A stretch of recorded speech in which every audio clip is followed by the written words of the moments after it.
Comment ça va aujourd'hui, Ça va ce bien? matin? Ça va bien, Oui, merci toi. ça va super bien. C'est vendredi, fait que c'est toujours le fun. Oui. Euh, Puis aujourd'hui, tu me laissé savoir que je t'ai posé un challenge avec une question très large.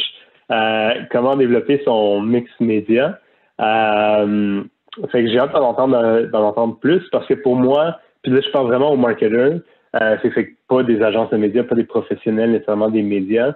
C'est ce que j'ai beaucoup vu, c'était très aléatoire, basé un peu sur les cost per click, puis le retour, les conversions qu'on a. Fait que là, on se dit, bon, ben, on va augmenter plus du Facebook, puis on va baisser du LinkedIn, etc., etc. Mais je sais que c'est pas mal plus complexe que ça. Et puis, tu sais, je sais que tout ça inclut pas tous les autres médias qu'on pourrait connaître, même du traditionnel, etc. là-dedans. Fait que Oui, j'aimerais avoir ton point de vue sur comment développer un mix média. parfait. Faisons ça en quelques points courts. Donc, c'est ça. C'est sûr que ça prend beaucoup d'éléments en compte, là. Fait que c'est pas si simple que ça, bâtir le mix média, mais si on prend les grandes catégories, si on prend les grandes étapes là, pour s'assurer justement au moins tu sais, d'avoir une bonne approche, là, je te dirais que je les ai synthétisés à quelques points importants. C'est sûr que Mhm. en partant, il y a une grande catégorie qui demande beaucoup de travail, qui est l'établissement de ses objectifs puis de ses KPI, en fait. Puis c'est sûr que parce que si tu veux développer un mix média, le mix média doit répondre à quelque chose.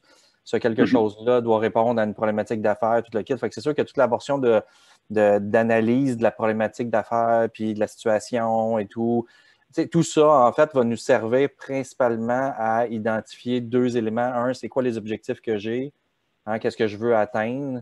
Puis, Mhm. en fonction de ce que je veux atteindre, c'est quoi les KPI que je veux, qui sont les plus importants. Puis, tu sais, c'est important de ne pas en avoir 50, là, mais de se dire c'est quoi, à la limite de les hiérarchiser, là, mais de dire c'est quoi mon Ouais. KPI le plus important parce que, tu sais, ce qui va faire la différence des fois entre un média et un autre, c'est vraiment qu'est-ce que je veux atteindre comme objectif. C'est OK. est-ce que je suis plus dans j'ai besoin d'affecter la mémorabilité, la notoriété, je travaille sur l'appréciation, considération, ou je suis dans le funnel de vente puis je veux vraiment faire de la conversion.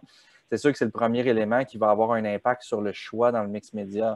C'est pour ça que je dis, au début, il faut vraiment bien savoir c'est quoi qu'on cherche, donc c'est quoi notre objectif, Mhm. c'est quoi le KPI et là, KPI principal et secondaire là, qu'on va vouloir, ça c'est super important. Première étape, objectif KPI. On doit commencer là-dessus. À la fin, on va devoir voir la rétroaction en fonction de ça. T'sais. Mhm. Puis, deuxième point, après, c'est sûr que c'est le consommateur, l'audience. Là, on peut le regarder puis on peut en parler de différentes façons. Là. Il y en a qui vont dire clientèle cible, on peut en parler d'audience plus large. Ça dépend de comment on voit. Des fois, il peut y avoir des influences. Mais dans l'analyse d'audience, bien comprendre à qui on parle, c'est important parce que on va en fait avoir besoin de quelques éléments clés. Le premier élément qu'on a besoin dans cette étape-là, ben, c'est le profil, savoir avoir une idée de à qui on parle. Ça ne veut pas dire que on va être capable d'avoir une vision complète de tout, mais d'avoir une idée de Mhm. base, c'est utile. Après ça, on va vouloir voir c'est quoi les habitudes, style de vie, habitudes médias de OK. cette clientèle-là. Encore là, euh, c'est pas parfait. Hein? Ça va nous donner des indications.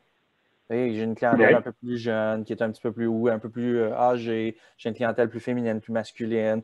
Ah, là, on va aller dans le psychographique. J'ai une clientèle qui est plus, qui aime consommer des contenus qui sont plus populaires, qui sont plus intellectuels, qui sont plus.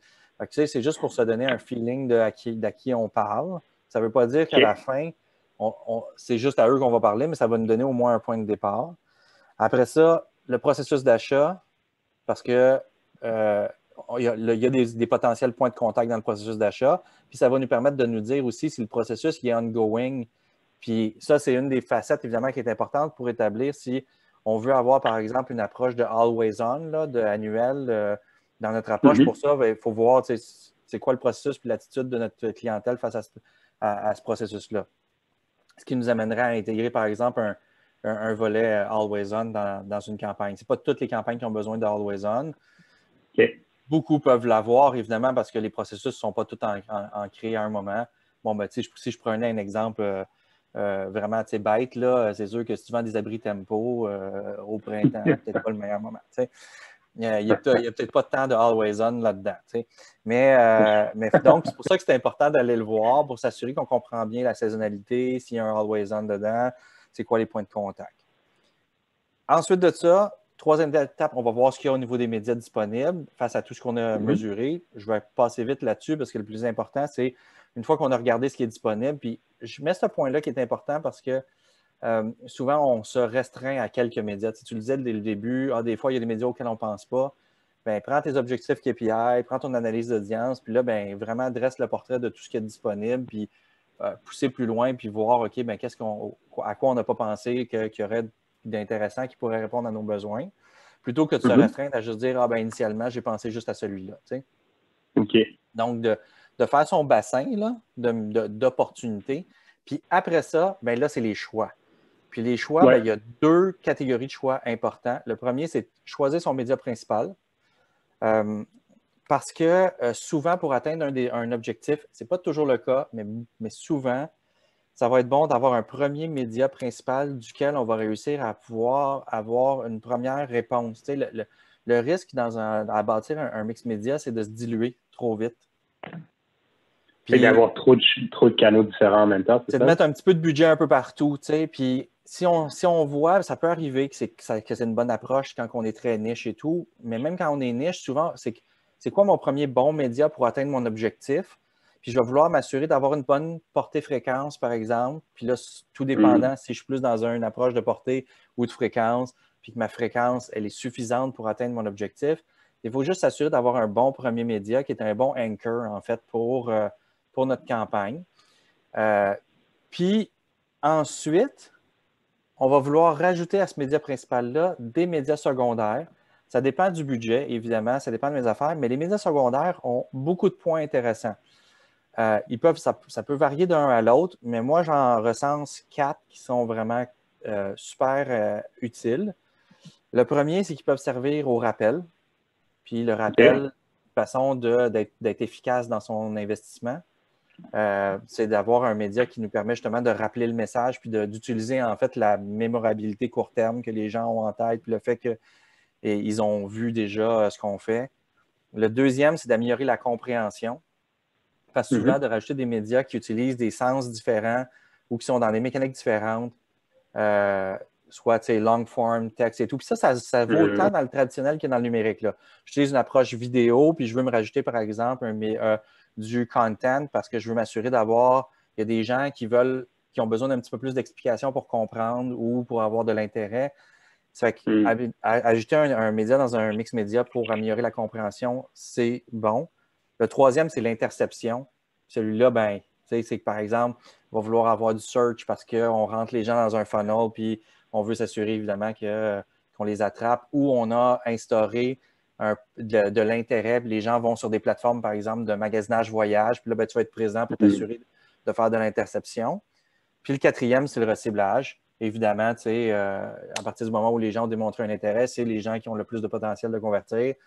Fait qu'il est intéressant de bâtir puis de rajouter des layers là-dessus. Fait que c'est vraiment comme une espèce on fabrique un gâteau, là, puis il faut s'assurer d'avoir un bon gâteau de base, là, une bonne première tranche de médias. Puis après ça, on va se rajouter des layers en fonction des besoins qu'on a. Donc, c'est sûr que ça va dépendre du budget qu'on a, ça va dépendre de l'objectif.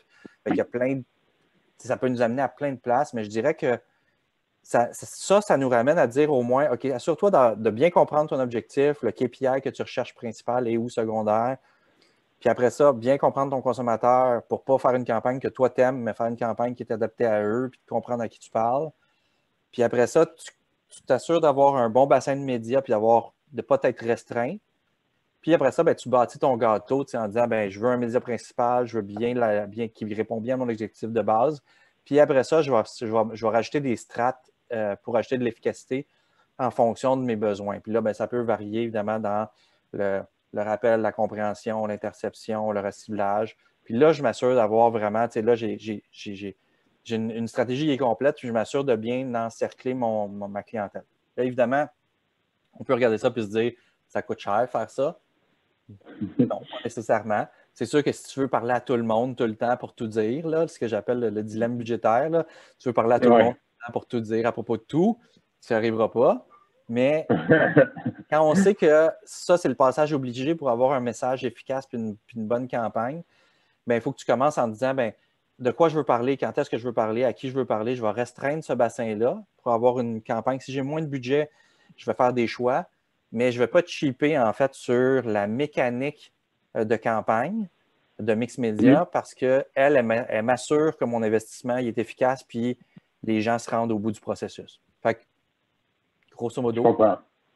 ça Fait ressemble à qu'en ça. fait, si je résume un peu, surtout au point de vue budget, c'est c'est ça, c'est qu'en fait, tu bâtis ton mix avec les points que tu as suggérés, c'est les types de médias, l'audience, etc., etc. Puis après, identifier tes médias primaires. Puis après, ben, t'as comme un reality check en quelque sorte. C'est bon, j'ai pas 1 million de dollars par mois à dépenser. Donc, je vais, ben là, ok, je vais couper un peu, ou je vais peut-être réduire l'étendue de certains, ou je vais peut-être couper un média secondaire ou quoi que ce soit. Ouais. Mais en fait, si je comprends bien, c'est que l'exercice primaire est quand même important. C'est vraiment à la fin qu'on commence à être coupé en question de budget. Ouais. C'est sûr que, avec l'expérience, à un moment donné, tu es capable d'enligner déjà les étapes en te disant, ben, je sais comment que ça va, vers quoi ça va s'enligner, fait que je vais faire Ouais. attention. Mais souvent, ce qui arrive, c'est que tu arrives à la fin de ton processus, puis là, tu fabriques ton plan. Parce que tu te dis, OK, parfait, j'ai besoin de ça, j'ai besoin de ça. Ça, tu fabriques ton plan, puis tu te rends compte que tu n'as juste pas les moyens pour ton plan. Tu Hmm. es comme, ah, Ouais. super, mais là, il faut que je fasse des choix. Puis Ouais.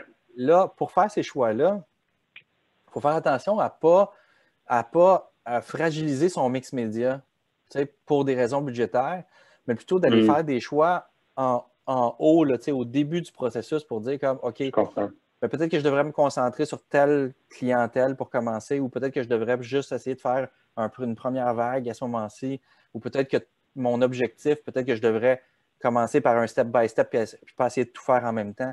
Parce que Hmm. si tu cheapes évidemment sur ton mix, ben, tu fragilises en fait ta réponse.